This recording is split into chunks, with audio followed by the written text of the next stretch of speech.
Hello and welcome to the MILSURP HQ podcast. Today we'll take a deep dive into a U.S. firearm that doesn't get the respect it deserves. We'll also hear the legendary tale of how the majority of the U.S. doughboys in World War I were carrying this quote-unquote British rifle. And we'll be joined by a special guest to talk markings, stocks, finishes, rebuilds, and all things related to our MILSURP of the show, the firearm with 100 names, the U.S. rifle, model of 1917.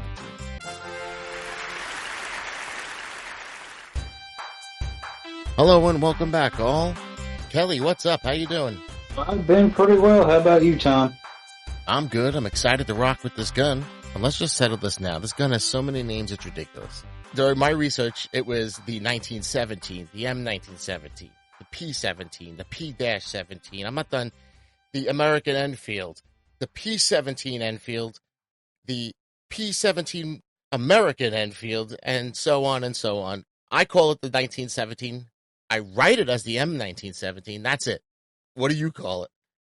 Yeah, usually when I'm just describing it, I'll say like 1917, or if I'm like writing about it in a post, I'll say U.S. model of 1917. None of that P17 stuff or the infield nonsense. It's not an infield. It's a different rifle. Yeah, when P17 Enfield, when I see that, I'm not even sure what they're saying half the time. It's like three different guns in one. You know, one of the funny ones I saw on official U.S. documents was U.S. rifle, caliber 30, M1917, parentheses, Lee rifle. Lee rifle? Where'd that come from? So, official documents. Well, for me, a lot of what I like about collecting these old guns is the history and the stories and shit behind them. And this one has a pretty interesting one, especially how we ended up using a British gun when just a few years prior, during the 1903 Springfield search, it was so important to have a home-designed gun and produced gun, and so much they stole a Mauser. Instead of just buying Mausers, they stole from them. Yeah, they sure turned that idea around pretty quick once they got into the thick of it in World War I and needed rifles yesterday. Yeah. Our gun today is a Mauser-like action, too, so I want to get into a little of the backstory. And to do that, we have our resident historian, a very handsome and smart guy, me. We're going to send it over. Tom? Hey, thanks a lot, guys. Just wanted to share a little of this interesting backstory. I'll be quick, I promise. So months before the start of World War I, the British were very close to adopting a new round, the 276 Enfield, and a new rifle, the Pattern 13, at the same time. Now, all I hear about this 276 Enfield round is that it was pretty hot. You know, the Brits were using new powders, new materials at this time, and doing lots of trials and tweaks, so they were working on it for years. The Pattern 13 rifle was a nice strong action and is essentially the MILSURP of the show, the 1917, just in a different caliber. And I did read more than once that the British were looking for a quote-unquote Mauser-like action. So, gotta tip the hat to Mauser again. British actually had a real cool list of requirements for their new gun, and CN Arsenal has this video on it, the P14 video. You should really check that one out. It has all the characteristics and all the things they were looking for, and they get most right. We'll get to all that when we talk about the 1917 specs. But speaking of CN Arsenal, the Brits were moseying along with their Pattern 13, tweaking it here, trialing it there, and then war was declared. Homage. So, no way is it a good idea to try to change over to a new rifle and a new round in the middle of a war. So, there goes that. Now, I'm leaving a lot out here. Go watch that video and see an Arsenal. Get the whole story. But essentially, the Brits didn't want to waste all their time and effort, and so they tried to at least get their new rifle out there. So they asked around, asked Vickers, PSA, can this be chambered in our current round? Can we use it? Rim and all. And they could. The Pattern 14 was born. Again, this rifle, too, is the 1917 essentially, but a different caliber. We're almost there. Now I'm going to leave a little more out here, but Vickers had some issues. They couldn't do it. This rifle could not be made in the homeland. So they hired J.P. Morgan, brokered some deals, leaving some more out. Winchester and Remington sign up. Remington was so invested in the deal that they created an entire subsidiary company, Eddystone, on 33 acres to make it the largest factory in the world at the time. It's pretty crazy. So I'm leaving some more out about interchangeability issues. After that got fixed, they all got rolling and was steadily producing for the Brits. Even though they weren't using them at the front lines at all. Mostly these were used to free up SMLEs for the front. And just about at the end of the British contract, once again war, this time the USA. And the only problem now is we're going to have more troops than guns. And that's a pretty big problem. We're not going to wrestle the guys. You know, there's some conflicting numbers, but the general numbers of guns on hand were 600,000 1903s and 160,000 Krag rifles and a growing army, so you need more guns. They wanted to make new 1903 Springfields, but Rock Island Armory was already shut down, all the guys were retired or onto other things. Springfield had to reduce force. It would take months for them to get ready. So the U.S. looked over at Winchester and Remington, who had a bunch of machinery all brand new, but still were looking to see if they can make 1903s. That too would take too long, too much money, you have to train people, it just wasn't going to work out. So finally they said, hey, we're already set up for these P-14s. Why don't we just try it in 30-06? They tried it. I'm leaving a lot out. It was good enough. Not great, good enough. And those aren't my words. Those were the initial reports. Because I like the rifle. Spoiler. So Winchester, Remington, and Eddystone stopped making their P-14s, started making these model 1917s. But after some more interchangeability issues with Winchester and the other two, things got rolling. And especially at Eddystone, it got really rolling. Record numbers. So all three were putting out our MILSURP of the show, finally there, the U.S. rifle model of 1917. Or the P-17. Or the American Enfield. The Lee rifle. Whatever you call it. That wasn't bad, right? All right, back to you guys. All right, thank you, Tom. Appreciated that. And Kelly, I wanted to ask you, during your research, were you getting the picture we were very lucky that Winchester, Remington, and Eddystone were all geared up already to make these guns? Yeah, this was pretty much just a stroke of luck on our part. If we weren't making these for the British, we might have ended up going over there with Mosins or something that we were making for the Russians. And I heard the British owned all the machinery and sold it to us at such a drastic discount. They were desperate themselves. Yeah, they were ready to move on from that. They already had built up their SMLE stock, so they were done with the P-14 for the most part, so it was perfect timing. Yeah, even though these guns don't get the respect they deserve, these guns came in a pinch and worked out well. And we haven't even talked any firearm specifics yet, so let's get into some specs, some info on how these firearms were when they left the factory, so we can start identifying some originals, some rebuilds, talk some market prices, all that goodness. Yeah, so I got my spec sheet pulled up here Oh, and yeah. kind of give a quick comparison versus some other rifles of the era, like the 1903 or the Gewehr 98 that it was facing off against over there in the Western Front.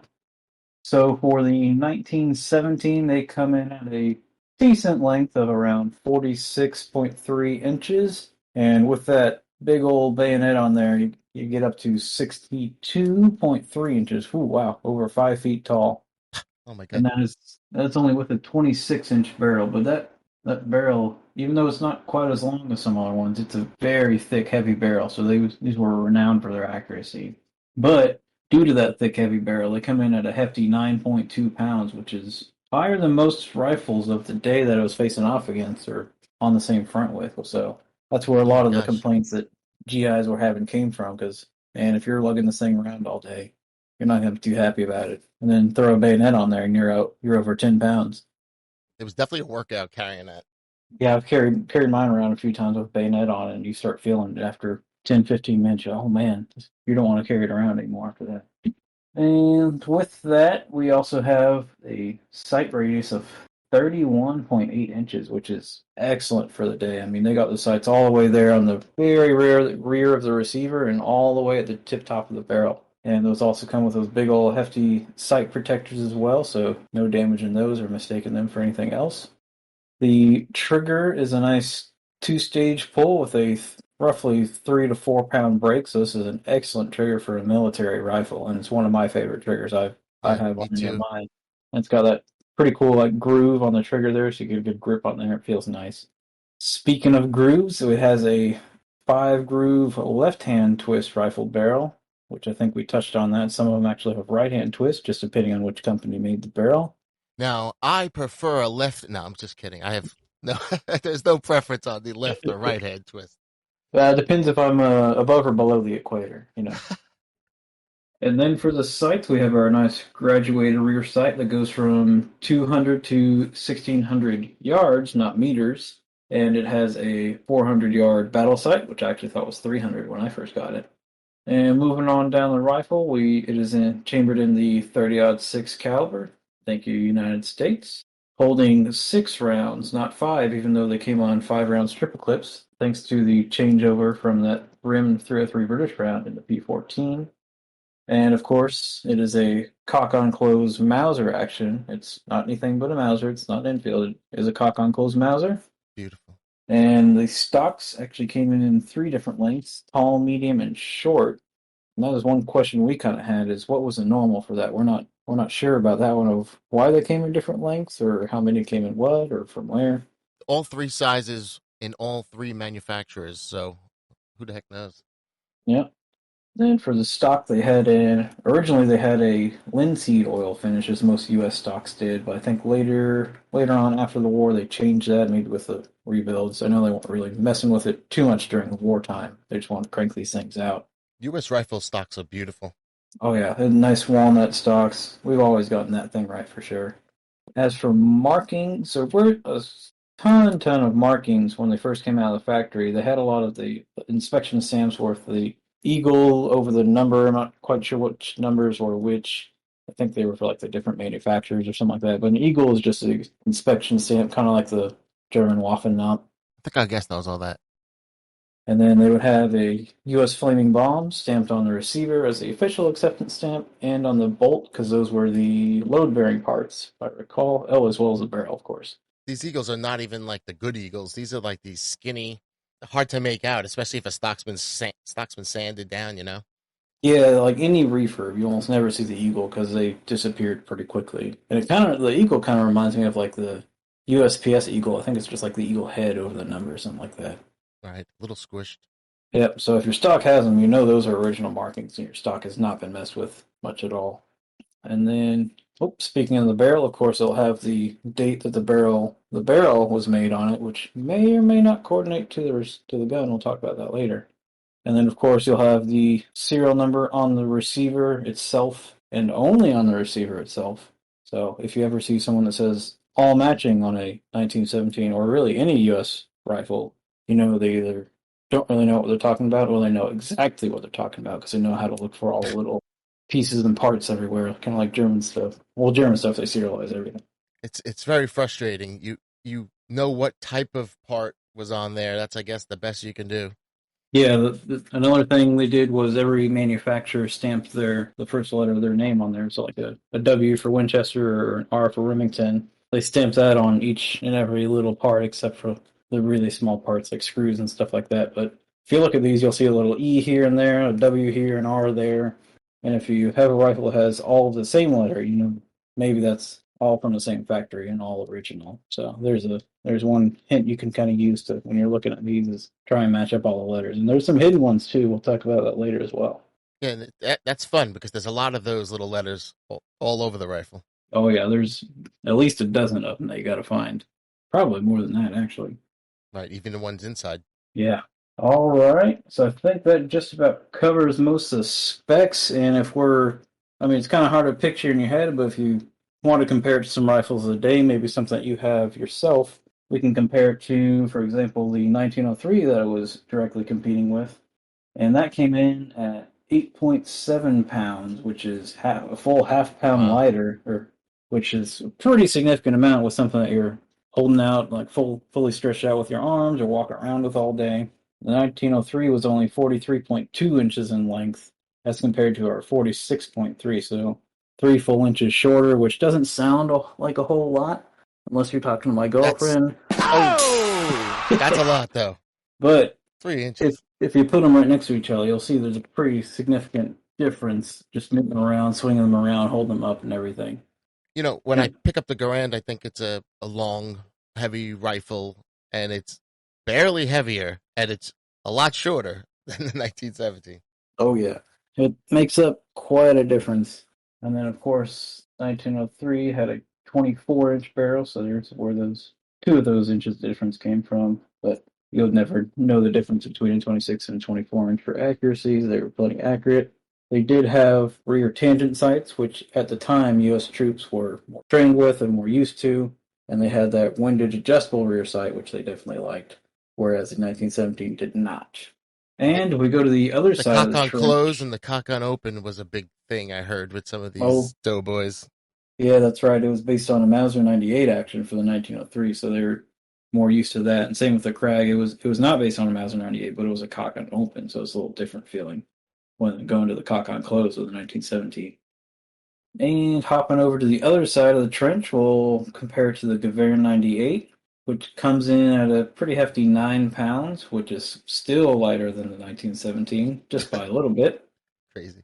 But that one is 49.2 inches with a 29.1-inch barrel, so a little bit longer than the 1917, a good 3 inches longer. So noticeable there, but never, I mean, if you see a Gewehr 98, you immediately think, well, like, wow, that's a long rifle.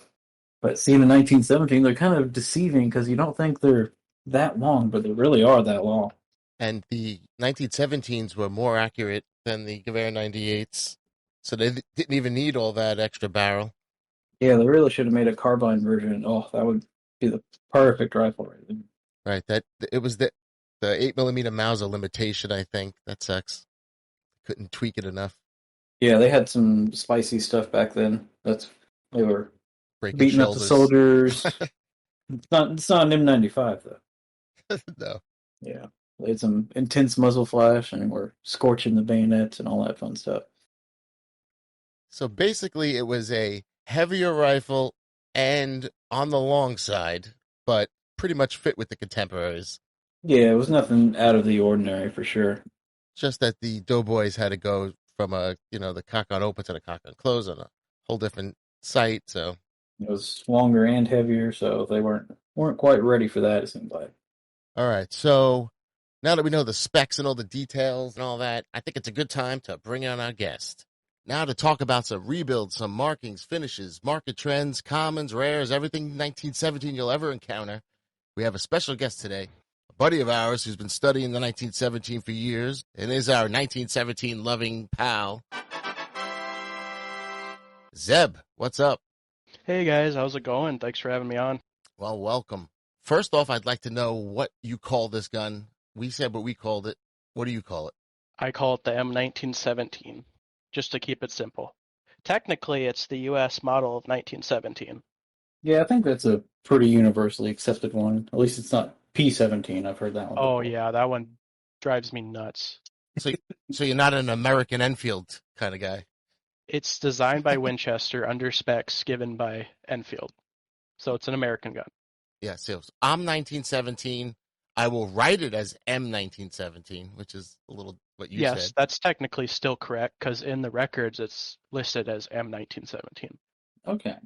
Sounds like there's a few correct ways. I also do just like, yeah, 1917, right? Well, a few of the official documents had 1917 parentheses Lee rifle. So I don't know if I've seen that, but I've definitely seen Enfield before. yeah, it wasn't a exceptionally welcomed rifle at the time. Yeah. Yeah, a lot of the troops didn't like them right away. So we've been talking about these rifles, how they came out of the factory and got us up to speed. Now we want to know a little more about the updates, rebuilds, and what happened to these guns after they left the factory. First of all, how many were made total? 2.2 million roughly. So that's a lot when you think about It it. is a lot. It's a lot more than the 1903s we had at the time. Yeah, and that was only in 2 years. Eddystone had the largest rifle plant in the world. And Yeah. it's sad that after the war, it just dissolved into the locomotive factory that Yes, leased it. originally it was a locomotive factory. They expanded to make rifles and then expanded it again. And then Winchester made the least, but they started it off, I think, first, which Yes, led to there's a some story problems. about that. Yes, they started before the drawings actually were standardized between Oh, the that's smart. manufacturers. So they had to like rebarrel a lot of guns, remake a lot of parts, and a lot of the early guns are even stamped with a star. And I heard they screwed up with the P14s with the same exact issue. That So, would not shock me. I'm not 100% on the P14s. Yeah, that's right. Because they marked them or they designated them as like yeah, same rifle situation. rifle pattern 1914, and they put like a parentheses W or parentheses R, parentheses E Right. for the different manufacturers. And it's actually very interesting that Eddystone and Remington literally said they have to wait until they get the exact specs, and it turned out to work for them. So I don't know why you would start before you have the specs and just guess. Very arrogant, this Winchester Corporation. it's funny because they made the least. And they have that perception of quality that the troops seem to like. They're like, oh, well, my dad has a Winchester rifle. I like the Winchesters better. I know In that's my awful. opinion, In my opinion, the Winchesters are the worst made rifles out of the manufacturers. Wow. It's the opposite. Wow. So Eddystone made more than the other two combined, I believe. Correct. Almost double of Remington. So being that you're saying Winchester's a inferior product, so most of the 1917s you're going to get are going to be pretty good then. Yeah, I mean, they would only actually send Eddystones and Remingtons overseas because they were more interchangeable because they're from the same parent company, basically. So they use the same drawings. And so they made it very easy, right? They marked them all W, R, and E, Right. almost every part, but no serial, which is annoying. You don't know if it's the original part. Yes, that's an American thing. American guns are never serialized, really. And so we talked about the stock markings, had the eagle. So every other stock marking, is that not from the war? So there are only a handful of markings that stocks actually got during the war. It was an inspector mark that's thought to be the final proof of the rifle. It's in forward of the magazine, right forward of the magazine. If you look on a 1917, there will be a proof, and then right bottom of the magazine there will be another proof. And that's it? Yep, for the stock. And that's all they would have had. And well, there's an R too. Some of them would have an R, E, or a W on the front part of it too to designate makers. Yeah. I'm looking at mine right now. It has an R and an N. I don't know what that means. But not all of them did that.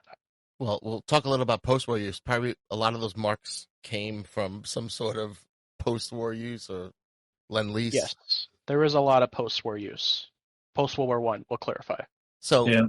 the majority of the 1917s I see for sale have these GKMs and all these different markings. So that's something that I guess they didn't have much time during the war to take them in, arsenal them. So that's all post-war. Yes, so those are World War II rebuild marks or inspection marks. Some of them just got stamped even though they weren't rebuilt. And Kelly, what was your barrel? Yeah, so mine it's a Remington and it's blued and it has it has an RAP on the side of the stock. So it got inspected, but they didn't redo anything. It's an 818 barrel. Right, yeah. A lot of them they just inspected because they were stored bad in between the war, and a lot of barrels needed to be replaced. Yeah, barrel's pretty nice on it. So I guess this one lucked out and was in okay shape. Yeah, and they might even have replaced the barrel because they made a lot of extra barrels at the end of the Okay. war. So you'll see a lot of early rifles with 1919 dated barrels. That's cool. And did they put those on during? I know that after the war they made a decision, 1903 or 1917. They chose the 1903. Yes, they And did. they put the 17s away. And I heard they did some stuff to them. So immediately post World War One, some of them got rebuilt. You know, if the gun got blown up with a guy or something, they would fix it. But there wasn't like a World War II style rebuild program for them. But the Parkerizing stuff, we were talking before about how ugly that is, but how efficient it is. But Yes, so was that wartime? it is very late wartime. They started producing Parkerized parts, and it's not the normal Parkerized you'll see. It's more of a dark black Parkerizing. Yeah, I heard that it was like they had the receivers all and everything all polished and nice, like they did for the bluing, but then they switched to Yes, doing the Parkerizing, so it looks they different. did not bead blast them. Yeah, that's why the gray looking ones.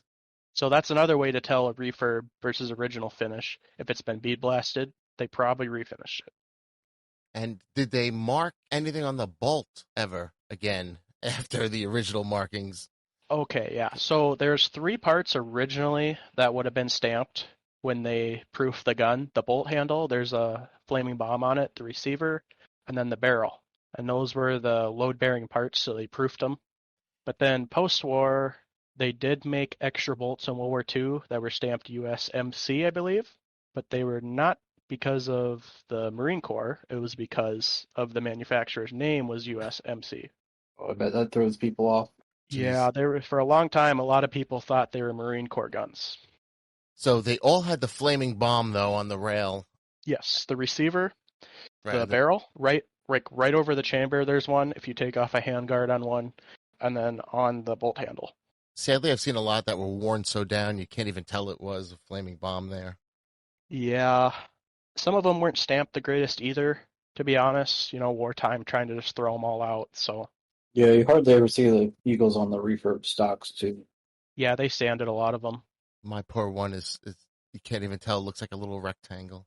So yeah, there's a couple markings that can tell you if your stock is Remington, Eddystone, or Winchester, not only from the Eddystone, Winchester, Remington mark that you'll sometimes find on them. Like certain inspector marks only came from certain plants. That's right. I think I read it was So it's like the Remington was like the number 300s and Eddystone was the 200s or something like that. yeah, so 0, let me look at my notes here. It's 0 to 200 is Eddystone. So anything 0 to 200 is Eddystone. 200 to 400 is Remington, and 400 to 600 is Winchester. I gotta write that down because that's you Very see, helpful. yeah, right. When you're looking at the photos, you go through, you see the mark. I don't know what 302 means on the one we were looking at before. Yeah, that's why I was telling you it was a Remington gun, even though I Okay. didn't see the receiver. All right, that's good to know. So yeah, I would highly recommend the book Model of 1917 by C.S. Ferris too. There's a lot of those numbers in the book too for certain parts that it tells you. I did see that book, and there's not many 1917 books out there There is not. I think there's only like 2 or 3. compared to the 1903 books and Grand books. Oh, geez, yeah. Right. It's But yeah, underappreciated. but like on the trigger guard on these, usually the maker's mark is underneath. So if you wanted to look at the maker mark, you would have to pull the trigger guard out, or you can just look at the eagle stamp. Oh, underneath the trigger guard. Oh, Right. that's great. But they put an eagle stamp on the outside of the trigger guard, so you can just look at that, and then if it's within what range, and it'll tell you who made it. So if you're at a gun show, all you got to do is look at the trigger guard, and it'll tell you. Wow, interesting. It's like the German guns where they had the screws serialized. It's frustrating that you have to do these little tricks. Yeah, but I mean, it makes sense if you want a gun to be interchangeable. Why would you need to serialize anything? Yep. Well, should have told Winchester early on all that. Follow the specs. Wait for the specs. All right. Yeah, that's actually another funny point is Winchester started in, I think it's June. You'll see June barrels, June of 1917 barrels, but they're very rare because they manufactured them to the wrong tolerances. Oh, jeez. And then they later on got replaced. Yeah, so it's very hard to find a 617 dated Winchester barrel. Usually all you see is 817 Winchester barrels. All right, so you probably do a lot of looking at 1917s. If somebody came to you and said, "Hey, I saw a 1917 for sale," what would be the first thing you pictured in your head? Are you thinking like a refurbed one, a blued one? Immediately, I think a Parkerized gun. Immediately a Parkerized gun with a rebuild stamp.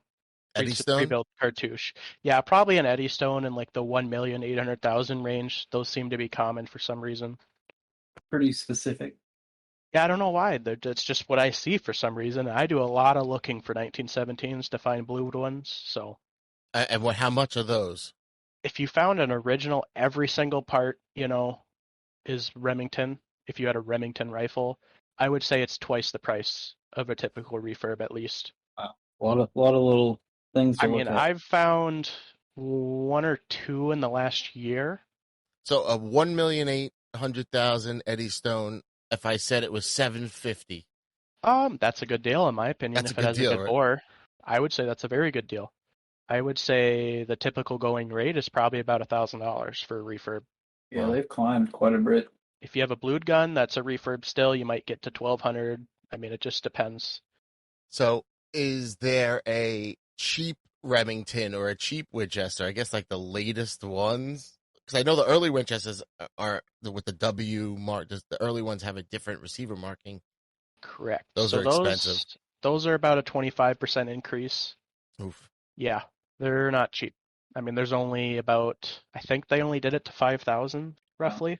So there's a lot of post-war guns too, because they didn't want to immediately just shut down production because it's an armistice, not a surrender, Right, so they went into 1919 for a lot. Yeah, very early 1919. All right, so let's say the uncommon ones then, probably like what I just said, some of these Winchesters. Are there uncommon Eddystones, or are all Eddystones pretty much, is an early Eddystone desirable, or are they just Eddystones? I'm sure earlier the rifle, the more desirable. I personally try and collect earlier rifles just because they'd have a higher chance of being sent overseas than like an August rifle, August 1918 rifle, clarify. Yeah, if anything, it's just on the boat over there and didn't make it. Yeah, or it just sat in a depot. Can you find these wartime used that didn't go through the rebuilding and reparkerizing and all that? Like how hard is that to find? Is that uncommon or is that rare now? Oh, it's very hard to find like a not refurbed rifle. Uh, Big premium too on them. So I wonder, like I've seen multiple refurb. I wonder if now, because there's so many refurb 1970s, if like just one refurb is more desirable than two. I don't know. Yeah, maybe if it only got the World War One refurb and not World War Two or something like Well, that. I mean, some refurbs are blued still, but they're still refurbs. But in my opinion, that would be more desirable. So did they change what they blued during the refurbs? They just didn't find a need to refinish it. I mean, they had so many different places rebuilding these. There's not like one set rule for they always parked this and they always blued this. They never reblued anything. They always would park it. Oh, that was it. Yeah. They Okay, wouldn't so reblue anything. If they needed to refinish something, they would parkerize it. any blued part is original bluing. Yes. The only parts that were never blued are the firing pin and the cocking piece. And the 1917 barrel year versus 1918, is there a price? It's very hard to find a 1917 barrel date that's earlier than December. So November, December, they're kind of common 1917 barrel dates, but once you get to October and earlier than that, they're hard to find. See, I'd like that. Like that's a nice uncommon one to target, like a 1917, nice early one. Yes, I have a rifle right here. This is a 1017 dated Eddystone barrel, and it is serial number 69,000 and change. All right, so how much is that worth these days? That's Um, over 1,000, yeah. oh yeah, I mean this one has very little finish left, but it is a blued rifle, and it has not been rebuilt. I would say north of 12. Nice. Probably Nice. more than that if you put it at an auction, to be honest. Since the pandemic, all these U.S. rifles have really jumped. Oh yeah. Yes, they have. I think You know, 1917s are finally being appreciated a little bit more. They always kind of been on the back burner for, well, ever since World War One. I was wondering, is there a spot they crack? Is there a headspace issue? Are there any issues with these guns? yes, there are. Uh-oh. They're very good guns for the most part, but there's a couple issues with them that were noticed. Number one issue, the ejectors. They break constantly. Why is that, though? Just It's poor? Do Thin? you have a picture of one? But if you have a picture of one, that's all you need to see. It's basically just a super tiny spring that has to eject the cartridge, and it's very common for them to break. I shouldn't say they constantly break, but that is the most breakable part on the 1917. And the field armor kit would have like 40 of those, I think. So, That sucks. Yeah, looking at mine, it is a little thin piece of metal, isn't it? yeah, let me see. I actually got a broken one in one of my auction guns. Hmm. I was not happy about that. And that brings me to the other thing. If you ever want to rebarrel one of these, it is very hard. Uh-oh. Why? They like to, Eddystone in particular, the receivers sometimes crack when you rebarrel them. Oh, I've heard about that. And it's only Eddystones for some reason. Hmm. And you do not notice it with a Parkerize on it, but if it was blued, you would notice a crack. Wow. And the barrels are very hard to get off, and a lot of the time you'll end up having to cut relief cuts in the barrel to take it off. Well, that sounds bad. So yeah, they're because these were turned into hunting rifles. They must have just left the same barrel on there. yeah, they would just cut them down a lot of the time, cut them to like 18 inches, 20 inches, and rear their rear sights off, which ruins the value 100% because you can't put new metal on. Guess it's a good thing they like 30-06 because I think they're very nice though. If you get a well done sporter, it's a good deer gun. yeah, I've heard a lot of these receivers were reused as like 300 Win Mag or 458 Yes. Wad or whatever elephant rifles. Winchester made nickel steel bolts too, so if you ever see like a Magnum conversion, a lot of the time they'll use a nickel steel Winchester bolt. Okay. Now, import marks common because they didn't get shipped back much. So yes, they can be common. A lot of the Danish rifles have import marks from Vermont, I believe. I can't remember if a lot of the British or Canadian ones have import marks or if they imported them before they needed to be import marked, but I'm sure there's a lot of them out there that are import marked. I wonder if that's a good indication of where they were post-war versus being sold through the DCM or CMP. Usually it's pretty easy with 1917s because the British put broad arrow stamps on everything. Yeah, they got it. They got the idea of marking the guns. How nice that is. Yep. Yep. Sometimes you'll see a bayonet that was originally a P14 bayonet. The U.S. took it over and stamped U.S. markings on it, and then the British stamped markings on it again. It's been all over the place. Yeah, I those are like kind of those. cool. So I guess that brings us to the rares, because I would guess the rare ones of these are the UK, Denmark, Philippines, all these other ones. There's actually a lot of the UK rifles in America right now. And the, Danish ones are a little bit harder to find, but I wouldn't call them rare. and the UK ones are just 1917s that they used. Right, they would just use them as a home guard rifle in World War II to free up Lee Enfields for frontline service. And those have like the red stripe painted on the. Right, they'll have a red handguard. band and a note 30-06 painted on the front of them. Did the Canadians do that too for their training I rifles? believe so. I'm getting a little foggy on that. It's been a while since I read about that, but yeah, I believe they put red bands on the Canadian rifles as well. And I like the story of we sent more than 700,000, from what I read, to England after Dunkirk, which Yeah, is it was crazy. very helpful because then they could use the home guard rifles that probably were Lee Enfield's SMLEs, give them to the combat troops, and then the combat troops would have better rifles, and then the home guard would get the 1917s. So what would be like the Grail 1917 if someone was looking for Personally, years? I would like a first month production rifle that's all original from each manufacturer. That would be pretty sweet. That's like my holy grail, is like a first month rifle. I know I've seen like a couple pictures or heard like in the writings that they use them as sniper rifles. Have you ever seen any of those? I don't think I've ever seen one. I've not heard about 1917 sniper rifles, but I have seen a lot of P14 sniper rifles. Maybe that's what I'm thinking of. Because the P14 is a very accurate rifle. Same with the 1917. I mean, if you haven't shot one, you need to shoot one. They're great shooting guns. Oh yeah, I love taking mine to the range. I can do it 2-inch group at 100. Oh yeah, they're great guns. It's actually ridiculous how accurate they are. And solid. Yeah, I mean, I would be surprised if you could blow one of these up, even with a pretty hot load of 30-06. So that's good. You don't have to worry too much. It's good gas mitigation. Strong. Yes, it does. Mauser action. I mean, cock and close Mauser action. That's giant. It's just a giant hunk of steel. Big old extractor on the side. Funny enough, those actually broke. Wonder how do they? That was one of the other things that was a problem. Oh, it is. So the ejector, extractor, and then rebarreling can be tough on them. But those are mainly the three things that are a pain with them. Yeah, I guess it is a little bit smaller than your Gewehr 98 extractor. I think it had something to do with tempering, but I'm not 100% on that. Interesting. I'm not using mine enough to snap it, so. No, I haven't heard of one snapping recently. I'm assuming in World War I there was a lot harder conditions than us going to the range on a Friday afternoon. Yeah, a little more mud in there. Spicier ammo or inconsistent ammo. Speaking of mud, they actually made a mud cover for these. Really? Whoa. It was just a canvas cover that just snapped on it. Oh, so you can like shoot with it on. It wasn't sliding. No, it was more of a transport thing. Okay, I've seen that like the. But I have seen those in use in France. Wartime. Look at pictures of that because I've seen the SMLE ones. Right, so basically, if you find one for under 1,000 and the bore is good, it's probably a good deal.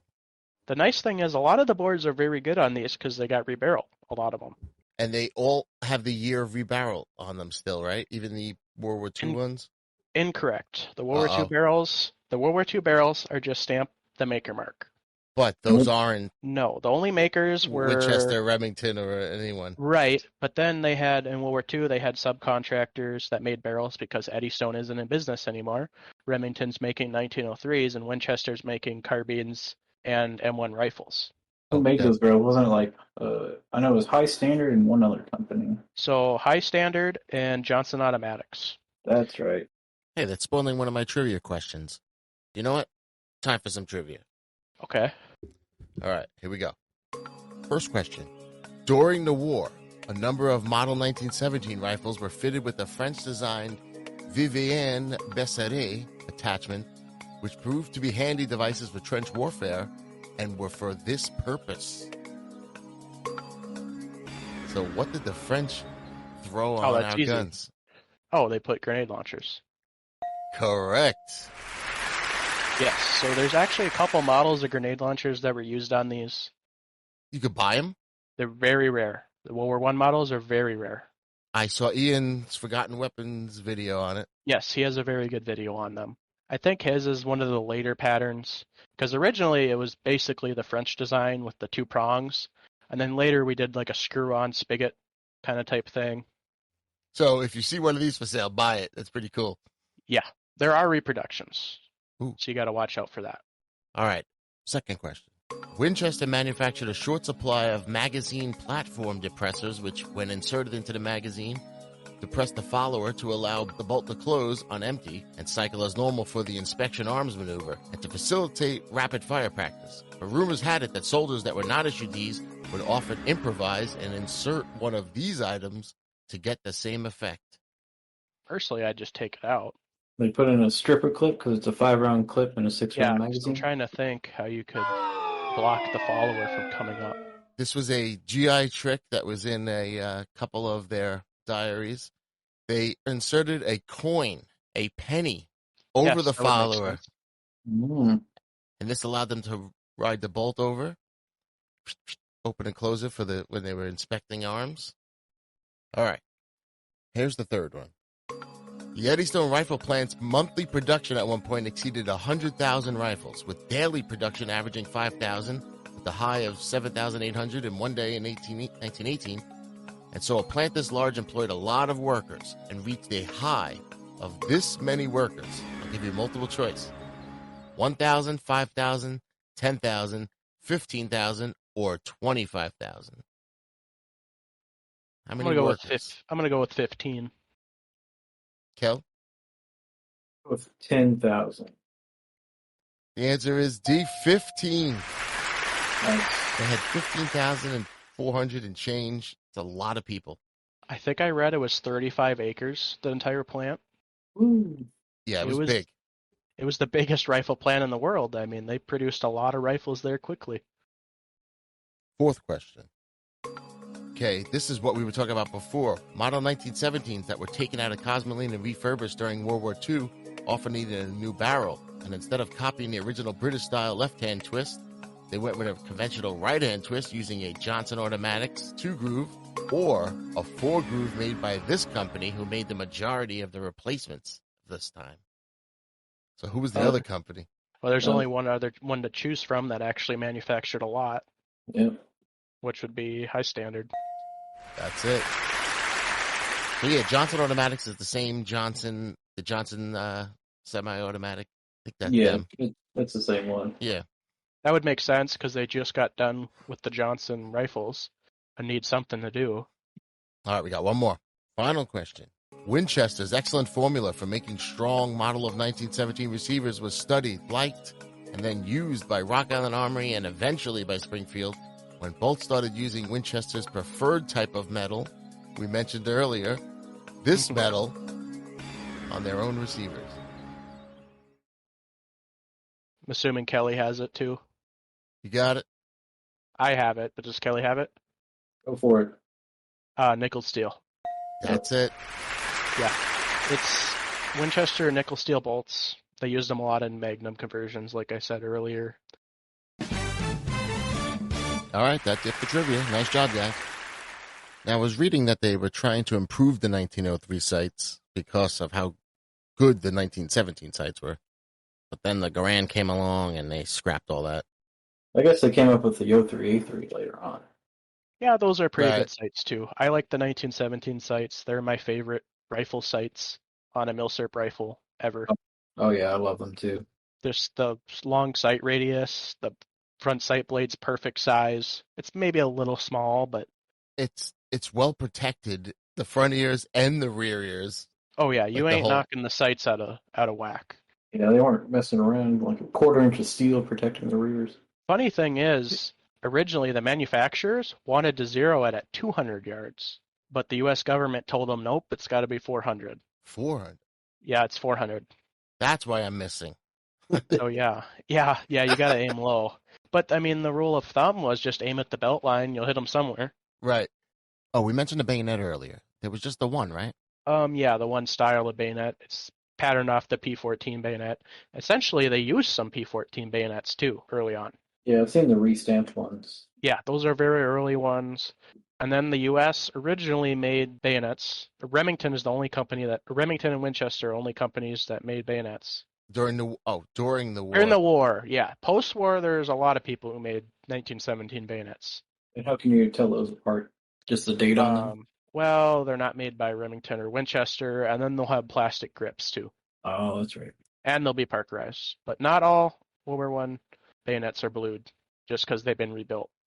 And then, like, the super early ones didn't have a clearing hole, I think. Correct. I have one of those. Pretty proud of it. There was only 1 month they didn't put clearing holes in the bayonets.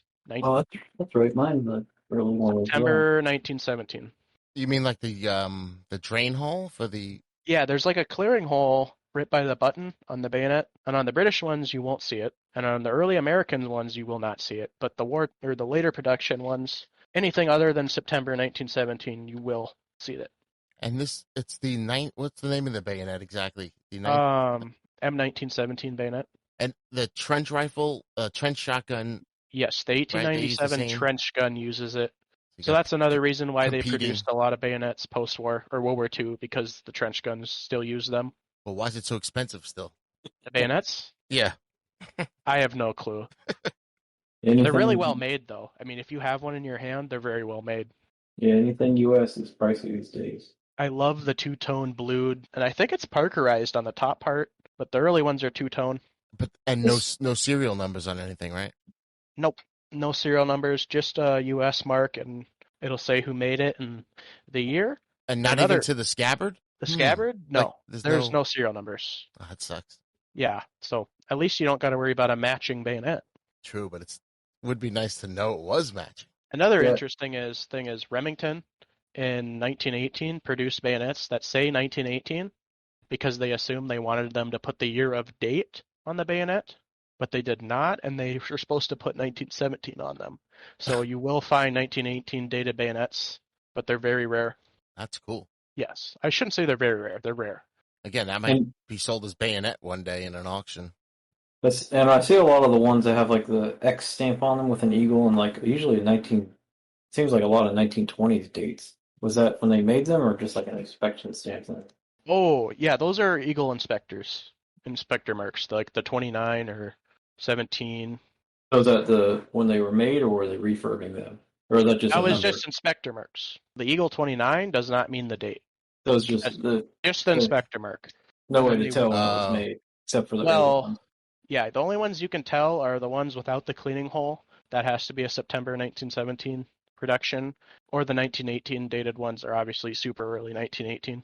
Gotcha. That sucks. They made it hard. Yeah, I don't know why they wouldn't just change the date to like 1918 on the bayonet, because they did that with the 1905 bayonets, the Springfield bayonets. That's true, yeah. So it's really weird why they did that. And I don't know if we talked about what slings they came out originally. Was it the same, very similar to the 1903 slings? Yeah, it is the same sling. It's the M1907 sling. I saw also they sometimes came with like the canvas slings. Yes, the canvas ones. Those are mainly used in the States. They're very rarely used overseas. More of a substitute standard type sling. Gotcha. Mine actually came with one on it. It looks like a really old one, cool. So I don't. For some reason, they seem to be common on the 1917s and not the 1903s. Maybe it was a competition thing or something. Or they just kept all the official slings for the 1903s. And well, what you see overseas in pictures is the leather slings. You don't really ever see a canvas sling. Mm-hmm. So it's very rare to see a canvas sling don't see it in much France. At all. No, you don't. Yeah, I see the same 1903 looking sling most of the time. And as far as ammo, with 30-06, people worry about what you're shooting out of your Garands and your 1903s and all that. This is a stronger action, though. We're not worrying about surplus in here, are we? Like with surplus, I probably wouldn't shoot it out of a super nice bore or a very nice rifle, just in case it might start corroding the rifle. But for the most part, you should be fine. Oh yeah, it'll shoot anything. Yeah, I mostly shoot my own reloads, or if I'm out, I can just. I wouldn't. I mean, even if you had a primer pop or whatever, I wouldn't be super worried about it, just due to the gas mitigation on the rifle. Because look down the rifle, and if the primer popped, the front sight's in the way from all the gas coming into your face. Oh, that's right. It's like a little wall right there. So it's actually a very safe rifle design, Good. which is a big deal in World War One when ammo production is very shoddy. Yeah, they got a little gas hole on the side too. Yeah, that's back from that 276 Enfield stuff. Yeah, I think it is downsized a little bit from that, but it's still, a very stout action. Yeah, I heard some of these did. I don't know if they blew up like the 1903s reportedly Yes, did. there were a couple that Well, did blow up, I think, due to bad ammo. Yeah, so it wasn't even just a 1903 problem. It was No, I just mean, the somebody that's just 1903 thing's basically a myth. yeah, Sure, some rifles did blow up, but it was almost always due to bad ammo. yeah, I made some really spicy loads back then. well, that brings us into what we wanted to talk about next: shooting it, the recoil, the feel, the sight, all that. It absorbs the 30-06 better than the 1903, in my opinion. Oh yeah, Oh, way better.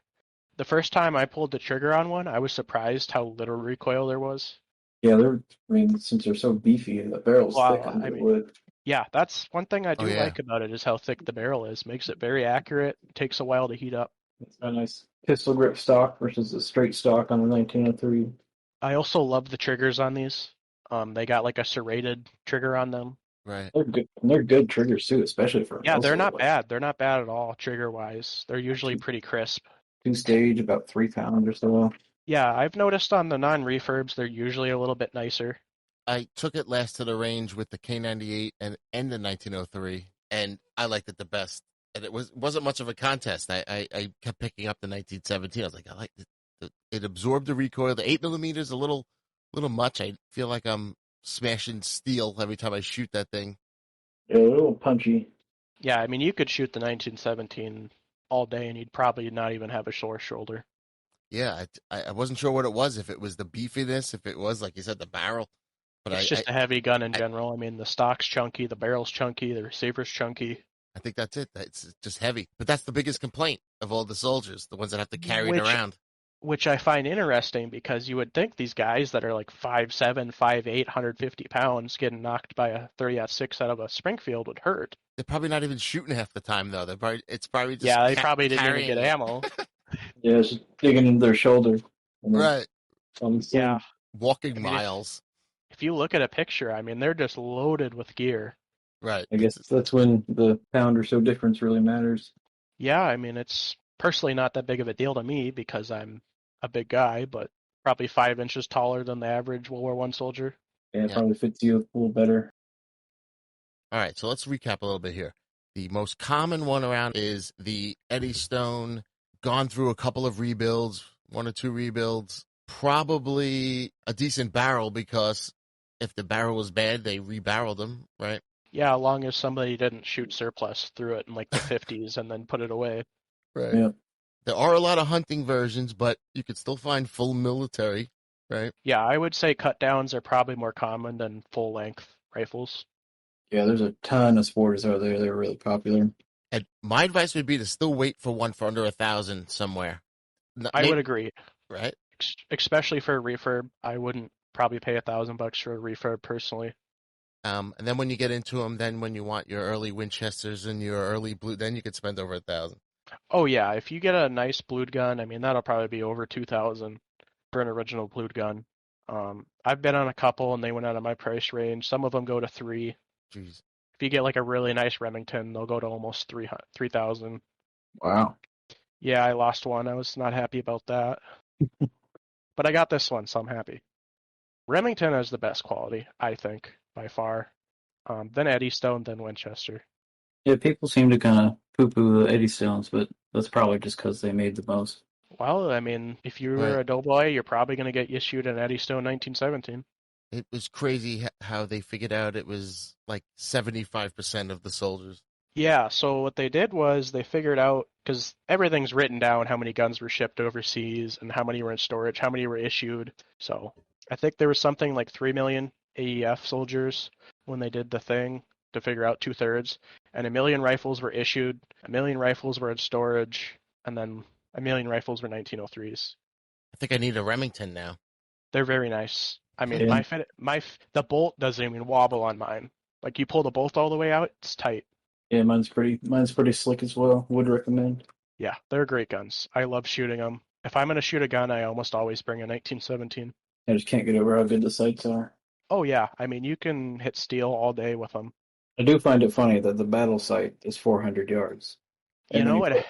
flip it up and it's 200. So you go down. Yeah, Usually I it's the think opposite. yes, but it's still not horrible. Just to flip the sight up. Makes you look pretty cool at the range. Look like you know what you're doing. Yeah, and I think you can go to 100 on these too. Can you? Yes. Oh, there's like So a if you notch flip it up, yeah. below. That's right. It doesn't like, click in, but you can push it down below the 200. All right. I think we covered everything here. Oh, I forgot one thing. They added on the cocking piece later in production. They added a slot. When you disassemble it, you can put the cocking piece onto the cocking shroud so it holds it, so you can unscrew it. Oh, because that Because it's true. originally it didn't The have bolt that. is a pain It is a to pain. take apart. Forgot about that. So yeah, later on they cut out a little part there, but that's really the only big change that they ever did. These are the same rifles all the way through, I'm a, unlike They, K98s or Type 99s. yeah, I right. mean they just wanted to keep producing what they had and knew it worked. There is one more slight modification, not to ramble on, but each rear sight is a little bit different contour, each maker. Like the outside, the Well, the rear sight protector, each one's a little bit different. Oh, Like okay. each maker, they're just a little bit different contour. see that we need that on a website or a book or something. It is in the CS Ferris book. That is the book I would recommend. It covers almost everything. So I'm getting that book, the green one, right? Yes, the green one by CS Ferris. Um, has a lot of good info, serial numbers, part changes, which are not very many, accessories, pretty much everything. How to tell different parts just by how they're made too, because each manufacturer had a little bit different cut. Like if you look at a front band on a Winchester, they have a steeper cut than a Remington or Eddystone. Darn it, Winchester. Yeah, it's usually Winchester that has the weird cut too. Always messing up. Oh wait, there was one more rare variant we were going to talk about. Right. So it's Winchester's under 50,000 roughly. I don't think there's like an exact number, but they would have a star right on the left side of the receiver. And it just means Do not send this to France because it does not work with other rifles. Yeah, they started too early. Because if you have Private John put a Eddystone bolt in your Winchester, it might not work. well, the armorers must have been really upset. Well, yeah, that's why they sent them right away. And there was actually a mandate not to send Winchester rifles until January 1918. Now I want one of these. A It's, W I mean, marked rare. yeah, I mean, they drive a premium, that's for sure. Winchester rifles in general drive a premium. And then on top of that, if they're blued and a 4-digit serial that has just a W, those go for a lot of money. Yeah, everyone likes the Winchester. Same with Koreans. I don't understand Yep. it. They're not even made as well. Well, I think it's all Wild West stuff. Yeah, boomers. Oh, the original boomers. They're a good company, though. Don't get me wrong. I'm not hating on them. Well, their Tube magazine was the one that started everything with the Tube magazines. I just think they do have the nicest finish. I'll give them that. Out of all the 1917 rifles, the early Winchesters have a very nice finish. That's what they were good at, their finish. Yes. Not with part interchange. All right, so I think we summed up everything with this 1917. And I'm saying this is my number one World War One bolt action. I don't know where you guys stand. Oh, yeah. One or two for me. Uh-oh. I mean, you could say the SMLE, but it's rimmed. Yeah, no, not the SMA. I really like the Japanese Type 38 carbine. Western front Yes. rifles. We could go, yeah, that is a good gun. It's just a little long. No, I was thinking the carbine. He likes the short one. Oh, yeah, the Type 38 carbines are nice. It'll be anything. Such an easy shooter. Dust cover and everything. Perfect trench rifle that never saw a trench. Yep. Well, see, you're thinking you're in the trench. I'm thinking more I'm the guy in the back, and I'm just laying down shooting from a nice safe spot, and I'll take my 1917 over my little tiny carbine. Until you get blown up by 38. artillery. True, I'm that guy. All right, Zeb, thank you for joining us. Appreciate it. Thanks for coming on, talking to us. Yeah, thank you guys. Sorry for rambling too much, but Oh, no. You had a ton of good information.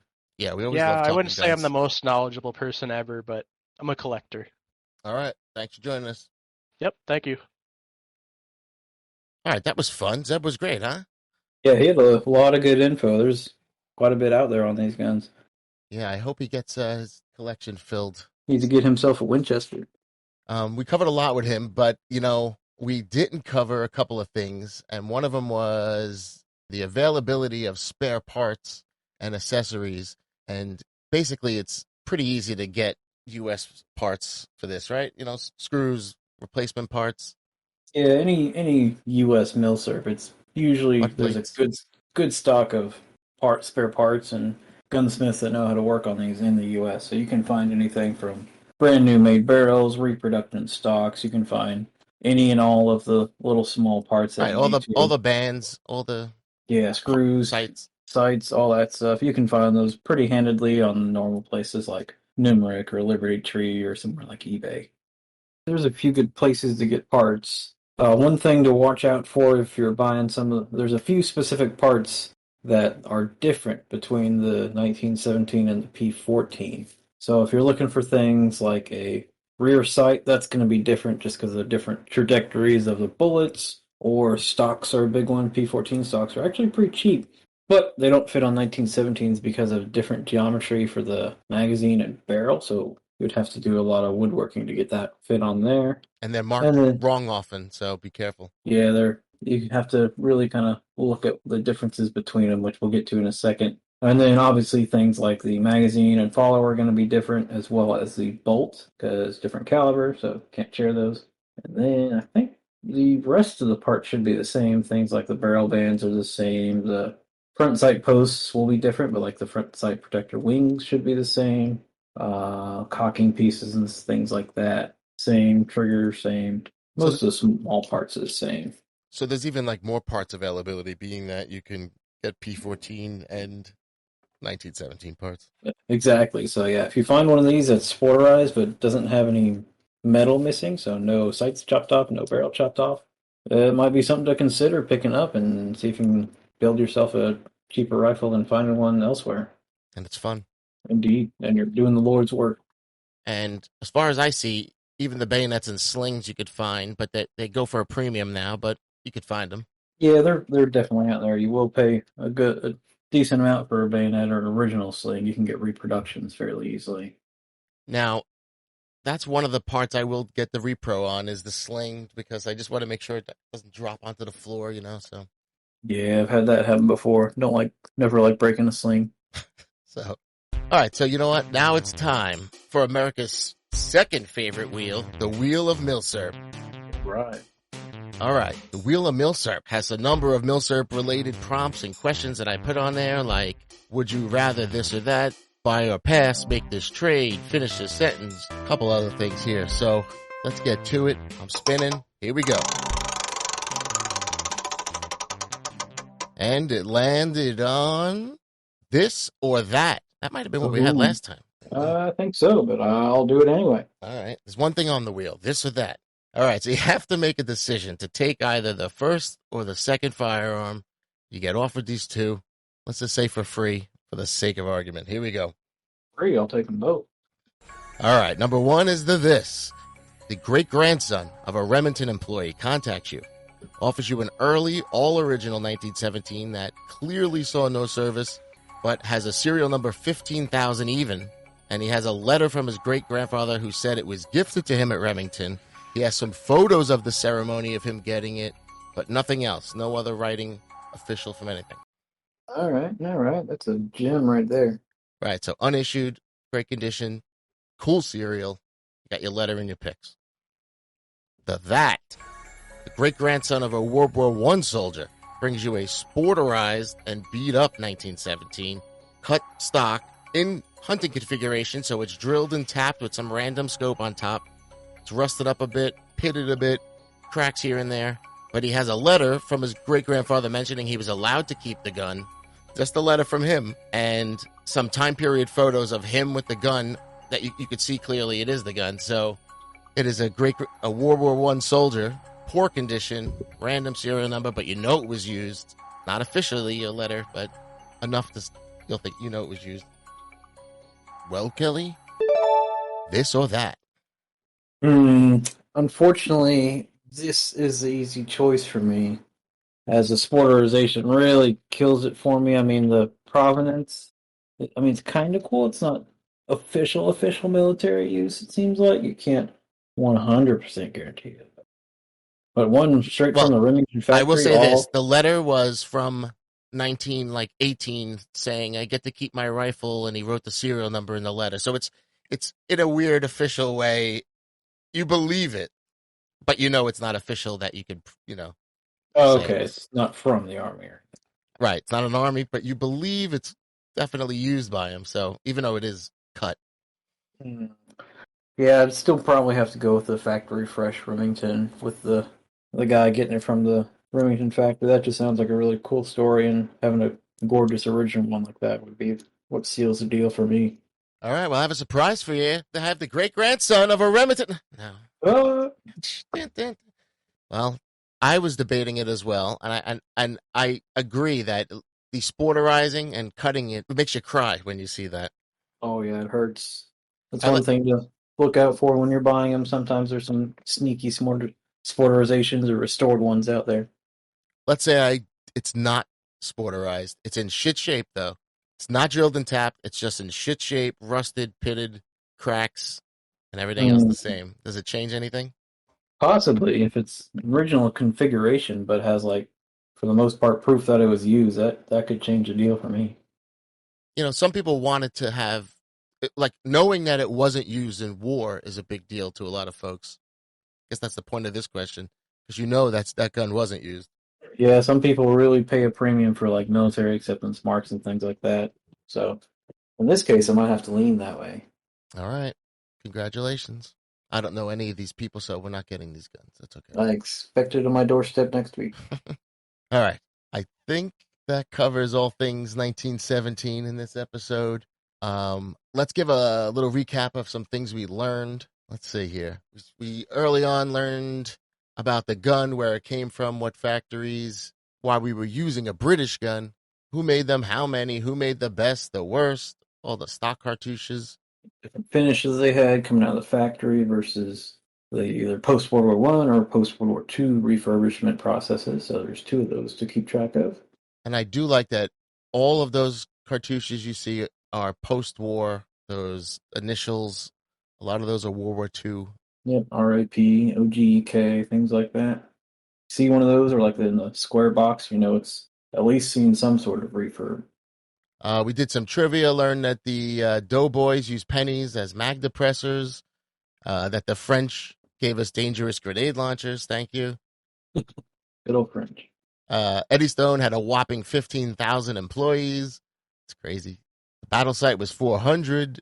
Yep, and there's a little tidbit about you can actually go below the 200 mark. There's not a 100 mark, but you can go below it, and it's around 100 yards if you're doing some target shooting. I got to try that next time. We talked some bayonets and slings. We learned that 30-06 is pretty easy to find and reload. That was Oh yeah, good. especially in the U.S. We all said we enjoyed shooting it. That was great.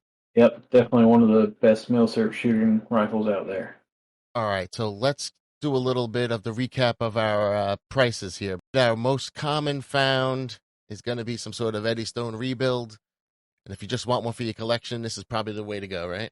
Yeah, Eddie Stone, of course, it's the most common, and most 1917s saw a couple refurb processes, so they're probably going to be Parkerized, completely reworked with all a mix of parts. So an Eddie Stone Mixmaster, that's going to be the most common one you see if you just want one to throw in your collection and say you have it and take to the range every now and then. That's going to be your go-to, save you a few bucks.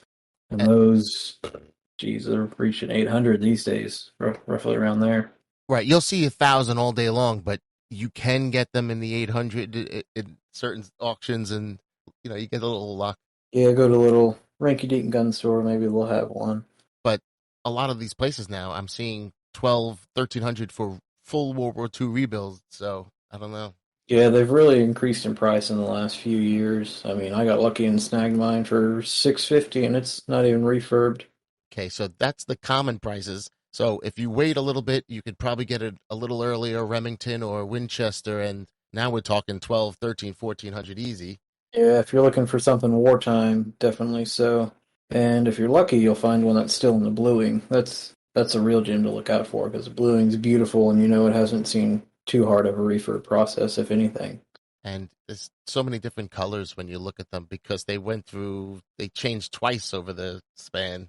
Yeah, you got bluing, you got dark Parkerized, you got the gray green Parkerizing. Yeah. And the bluings are all a little bit different too, just because of the different companies. And then, so like, we did discuss a little of the Grail ones, which you'll know when you see them because the prices on those are ridiculous. Yeah, the foreign use ones are pretty high up there. The Canadian British returns aren't too crazy, and they'll have that red paint stripe on them. But they still command a little bit of a premium. And yeah, for the Holy Grail one, like Zeb was talking about, a really nice early all original rifle from any of the manufacturers is gonna run you well over 2 grand. Speaking of harder to find rifles, there's another cool variant of these, or not really variant, but user is the Danish, but not in their normal use, and they use it in Greenland. It's on the sled dog patrols up there in the north, and they actually still use these 100-some-year-old rifles up there in Greenland to defend themselves against polar bears because they trust the 30-06 round and the action doesn't freeze up. So Now, these rifles come are on. actually still in use. I mean, if that's not saying how good the gun is, come on. Yeah, I mean that's got to be one of the longest serving rifles now. Polar bear ranked and serving for how many years is that now? What, 100, 100. 105, 106? Yeah, there you go. Another one that you'll probably never see, but will be really cool to have and very expensive if you ever found one, was the ones that went to China. The U.S. donated a bunch to China for World War II. And them being a little bit of smaller stature guys, they were having trouble with the length and weight of it. So they actually chopped them down. So they look exactly the same as regular 1917s, but they're just like 4 inches shorter. They moved the barrel bands back, they moved the front sight band back, so it looks like a 1917. It's just a little 1917 carbine, which would be super cool to have. Oh, and how many people sold it as thinking it was just cut down junk? Or how many fakes are out there, too, is another thing to Sure. think about. I think they have a couple of marks. I hope they do. The Chinese like to mark their rifles, so. Oh, yeah, and I'm I'm sure betting. they're beat to hell because they used them for decades. Wait, so basically, if it's a foreign used 1917, buy it. Yep, pretty much. That's what I'd say. All right. So I think that's it. I can't recommend this one more because I even said it's my top World War I rifle now. Yep, number 2 for me. Well, until I start researching the next one from World War I, and then that's going to become my next favorite. Yeah, yep, there you go. Oh, I guess one thing to mention is when you're out there trying to buy one, make sure you don't accidentally buy a P14 because they look almost exactly the same. So, And they're listed wrong a lot. Yeah. oh yeah, that can be one little trick to get you a cheaper one is to find one that somebody's just like, oh, British rifle, and they don't know what it is. They don't know if it's a P14 or a 1917. So things you, well, yeah. What do you look for?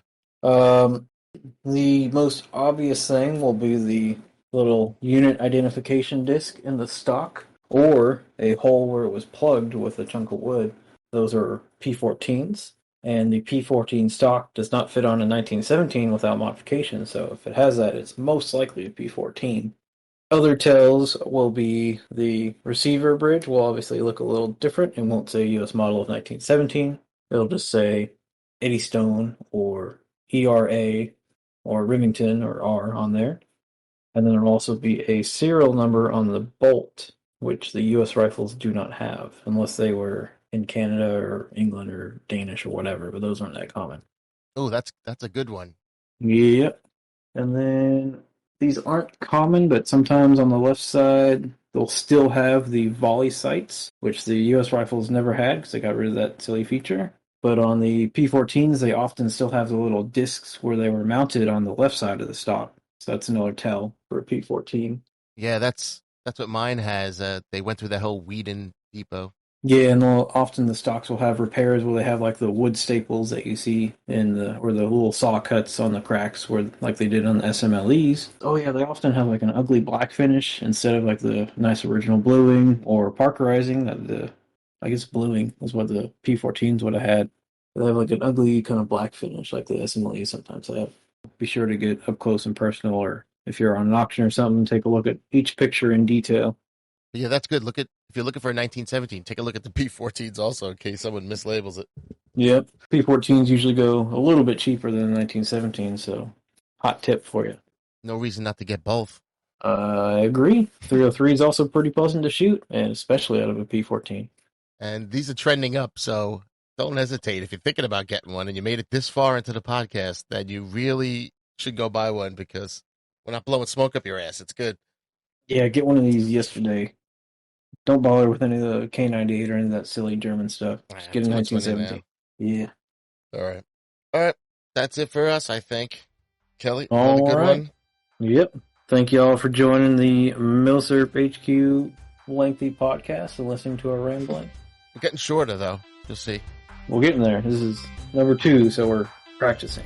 Reach out, contact if you have something to say, want us to talk about something, whatever. Yep. Hit us up on Discord or Reddit. We now have a Milsurp trivia subreddit, so check that out as well. All right. Laters. See ya.